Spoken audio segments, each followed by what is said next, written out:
దోస్తులందరికీ ఇక మళ్ళీ వచ్చినా అంటే తగ్గేదలే. ఇక ఈ వీడియో మీకు మేము చిన్నప్పటి నుంచి మస్తు ఇష్టంగా తినేది మేము ముందు పట్టుకొచ్చిన. దీన్ని మేము పచ్చిమిరం పిట్లు అంటాం. మళ్ళీ పేరు గమ్మత్తుందని అనుకుంటున్నారా? అంటే కొందరు దీన్ని కారపట్లు కూడా అంటారు.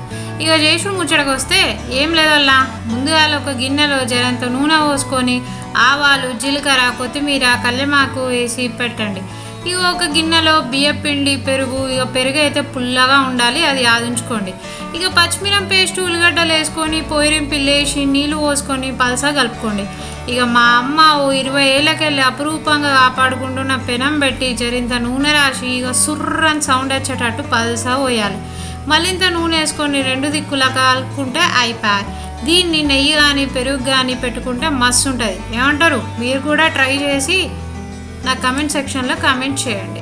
మరిన్ని తెలంగాణ స్పెషల్స్ కోసం నా ఛానల్ని సబ్స్క్రైబ్ చేయండి. బాయ్.